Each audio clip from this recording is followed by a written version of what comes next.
அர்த்தமுள்ள இந்து மதம். கவிஞர் கண்ணதாசனின் தத்துவ படைப்பு. அத்தியாயம் 9. தாய் ஒரு விளக்கம். பெயர் சொல்ல விரும்பாது ஒரு நண்பர் கீழ்க்கண்ட கடிதத்தை எனக்கு எழுதியிருக்கிறார். அவர் எழுப்பியிருக்கும் ஐயம் சிந்தனைக்குரியது. அது பற்றி விளக்கம் கூறுமுன் அவரது கடிதத்தை அப்படியே சமர்ப்பிக்கிறேன். தாயை வணங்கு, தந்தையைத் தொழு, தாயிற் சிறந்ததொரு கோயிலும் இல்லை. கோயிலில் சென்று அடையும் புண்ணியத்தை விட தாயை வணங்கிக் கிடைப்பது பெரும் புண்ணியம் என்று இந்த வாரக்கதிரில் எழுதியுள்ளீர்கள். நானும் சிறிதளவு படித்திருக்கிறேன். ஆனால் எனக்கு ஒன்று மட்டும் விளங்கவில்லை, குழம்புகிறது. அதாவது, தாய் எப்படிப்பட்டவராக இருப்பினும் அவர் எத்தகைய செயலை செய்பவராக இருந்தாலும் கற்பல்ல ஈண்டு குறிப்பது, பிள்ளையிடம் வாஞ்சையோ பெரியோரிடத்து தாய்க்கு மதிப்போ மஞ்சள் குங்குமம் தந்தவனிடத்து மாண்போ இன்றி தான் தோன்றித்தனமாக நடக்கும் தாயைக் கூட மதிக்கலாகுமோ? மேலும் கூட்டுக் குடும்பம் குழப்பமடைந்து சிதறிப்போகச் செய்யும் உள்ளம் படைத்து கூச்சல் குழப்பம் மிகுதியும் விளைவித்து வயது வந்த பிள்ளைகளை மதிக்காமல் நடக்கும் தாய்க்கு அர்த்தமுள்ள இந்து மதம் என்ன சொல்கிறது? இப்படிப்பட்ட ஒரு தாயை வைத்தால் ஏற்படக்கூடிய பாவ புண்ணியங்களைப் பற்றி நீங்கள் என்ன சொல்லப் போகிறீர்கள் என்பதை அறிய ஆவலுடன் இருப்பேன். ஏன் தெரியுமா? நான் வீட்டுக்கும் வீட்டுப் பெரியோர்களுக்கும் நல்லது செய்ய முயல்கிறேன். ஆனால் இதன் மூலம் எனக்கு என்ன தண்டனை பாவ புண்ணியங்கள் கிடைக்கும்? உண்மைதான். ஒரு தாய் ராட்சசியாக இருந்துவிட்டால் அவளும் வணங்கத்தக்கவள்தானா? மகனுக்குச் சோறு போடாமல், மணாளனை மதிக்காமல் கற்புநெறி உள்ளவளாக இருந்தாலும் இந்துக்கள் சொல்வது போல் ஓர் அன்னையின் குணம் இல்லாமல் ராட்சசப் போக்கில் நடப்பவளை எங்கனம் வணங்குவது? முதலில் இதற்கு என் பதில், அப்படிப்பட்ட தாய் லட்சத்தில் ஒருத்தியே என்பதாகும். எந்த நியதியிலும் விதிவிலக்கு உண்டு. ராட்சசத் தாயும் அப்படியே. 3 தலையோடு கன்றுக்குட்டி, 5 குலை தள்ளிய வாழைமரம் என்பது போல குணங்கெட்ட தாயும் ஓர் அபூர்வ சிருஷ்டியே. பசுக்கள் சாந்தமானவை. அவற்றில் முட்டித் தள்ளுகிற பசுக்களும் உண்டு. அவற்றில் சொந்தக் கன்றுகளையே முட்டித் தள்ளுகிற பசுக்களும் உண்டு. இவை அபூர்வமானவை. கண்ணாடித் துண்டுகளையே தின்று ஒருவர் ஜீவிக்கிறாராம். பூமிக்கடியில் 6 மாதங்கள் இருந்த ஒருவர் உயிரோடு வெளிவருகிறாராம். இவர்கள் எப்படி லட்சத்திலோ கோடியிலோ ஒருவராக காட்சியளிக்கிறார்களோ அப்படியேதான் குணங்கெட்ட தாயும். சத்திய தேவதை ருத்திர தாண்டவமும் ஆடுவதாக இந்துக்களின் புராணங்கள் கூறுகின்றன. ருத்திர தாண்டவம் முடிந்த பிறகு அமைதியடைகின்றது. ராட்சச குணங்கொண்ட தாயும் தன் முதுமையில் அமைதியடைகிறாள்.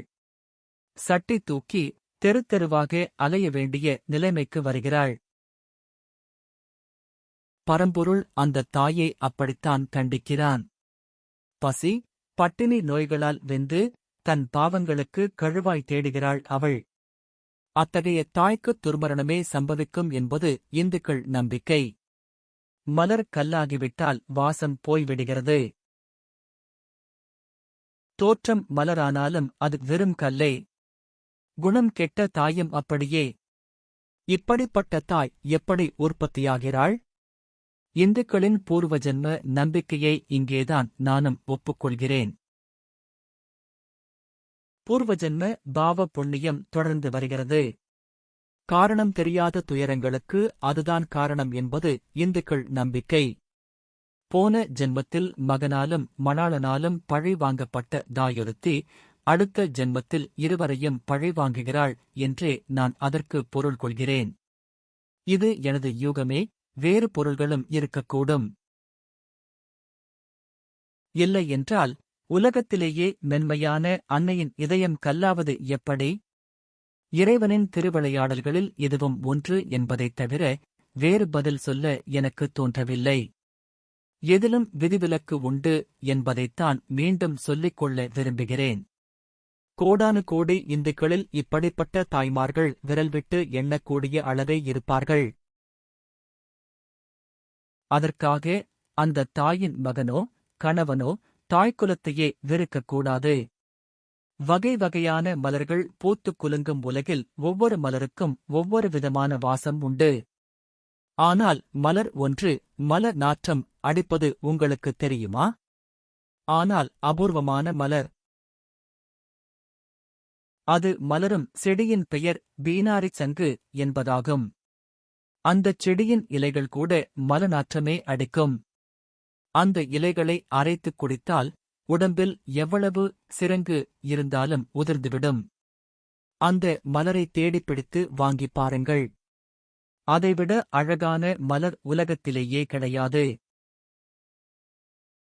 ஆனால் அதை மூக்கிலே வைத்தால் 3 நாளைக்கு சோறு செல்லாது. அதுவும் இறைவனின் படைப்புத்தான். உலகத்திலுள்ள அபூர்வத் தன்மைகளை மனத்திற்கொண்டே இந்துக்கள் பூர்வ ஜன்ம நம்பிக்கையை வளர்த்தார்கள். குணங்கெட்டவளை தாயாகப் பெற்றவர்கள் இந்த பூர்வ ஜன்ம நம்பிக்கையிலேயே அமைதியுற வேண்டும். அவர்கள் அவளை வணங்க வேண்டியதில்லை, அவளை விட்டு ஒதுங்கிவிட வேண்டும். முதுமையில் அவளே வந்து அவர்களை வணங்குவாள். விதிவிலக்குகளை வைத்து பொதுவான தத்துவங்களை யாரும் எடை போடக்கூடாது. பொதுவாகில் தாய்மை என்பது இந்துக்களால் சக்தி என்றழைக்கப்படுகிறது. இரத்த பாசத்தை உடம்பு சிலிர்க்க வர்ணிப்பது இந்து மதம்தான். பூமியை பூமாதா என்றும் பசுவை கோமாதா என்றும் வர்ணிப்பவர்கள் இந்துக்கள்தாம். பொறுமையில் பூமாதேவி என்றும் அமைதியில் பசுவென்றும் சொல்பவர்கள் இந்துக்கள்தாம். ஆகவே பொறுமையும் அமைதியும் நிறைந்தவள் தாய் என்பது இந்துக்கள் மரபு. பொறுமை, அமைதி, இரத்த பாசம், தன் வயிற்றைப் பட்டினி போட்டு மகனுக்கு ஊட்டுதல் இவையே தாய்மை. இந்துக்களிடையே ஒரு கதை உண்டு. ஒரு தாய், அவளுக்கு ஒரு மகன். அந்த மகனோ தாசிலோலன். ஒரு தாசியிடம் மனதைப் பறிகொடுத்தான். மனம் போனபடியே பொருள் போகும் என்றபடி பொருளையும் பறிகொடுத்தான். அவனிடம் பொருளில்லை என்பதை அறிந்த கணிகை அவனைத் துரத்தியடித்தாள். அவனோ மோக லாகிரி முற்றி, உனக்கு எது வேண்டுமோ கொண்டு வருகிறேன் என்று காலில் வீழ்ந்தான். அவள் கேலியாக சிரித்துக் கொண்டே, உன் தாயின் இருதயம் எனக்கு வேண்டும் என்றாள். காம மயக்கத்தில் சிக்கிய அவன் தாயிடம் ஓடினான். அம்மா, அவளுக்கு கொடுப்பதற்கு என்னிடம் ஏதுமில்லை. உன் இருதயம் வேண்டும் என்கிறாள். அவளை என்னால் மறக்க முடியாதம்மா என்றழுதான். தாய் கேட்டாள், அதன் மூலம் அவள் திருப்தியடைந்து உன்னுடனேயே இருப்பாளோ மகனே? இருப்பாள் என்றான் மகன். தன்னைக் கொன்று இருதயம் வெட்டி எடுத்துக் கொள்ளும்படி தாய் கூறினாள். அவன் தாயைக் கொன்றான், இருதயத்தை எடுத்தான். வலது கையில் ஏந்தியவாறு கணிகை வீடு நோக்கி ஓடினான். வழியில் ஒரு கல் தடுக்கிக் கீழே விழுந்தான். கையிலிருந்த தாயின் இருதயம் 4 அடி தள்ளி விழுந்தது. அடிபட்டு விழுந்த அவனைப் பார்த்து அதே இருதயம் சொன்னது, ஐயோ, வலிக்கிறதா மகனே? நான் உயிரோடில்லையே உனக்கு மருத்துவம் செய்ய. மகன் அம்மா என்றலறினான். அவன் ஆவி பிரிந்தது. ஆம், அதன் பெயர்தான் தாய்மை. ஓர் இடத்தில் நான் சொன்னேன், இறைவன் உன் ஆத்மாவுக்கு மட்டுமே பொறுப்பேற்றுக் கொள்கிறான் என்று. ஆனால் ஓர் அன்னையோ உன் ஆத்மாவுக்கும் உடம்புக்கும் பொறுப்பேற்றுக் கொள்கிறாள். கடைசியாக, தாயை மதிப்பவர்களுக்கு, பக்தி செலுத்துவோர்களுக்கு எப்படி வாழ்வு வரும் என்பதை மனிதனுக்கும் புரியும்படி சொல்கிறேன். இன்று படவுலகில் 20 வருஷங்களாக அசைக்க முடியாமல் இருந்து வரும் நட்சத்திரங்கள், அரசியலில் திடீரென்று அதிர்ஷ்டம் வாய்ந்த குறைந்த கல்வியே உள்ள தலைவர்கள் அனைவரையும் எண்ணிப் பாருங்கள். அவர்கள் அனைவரும் தாயிடம் பக்தி செலுத்திய ஒரே காரணத்தினால் முன்னுக்கு வந்தவர்கள். சுபம். அடுத்த அத்தியாயத்தில் சந்திப்போம்.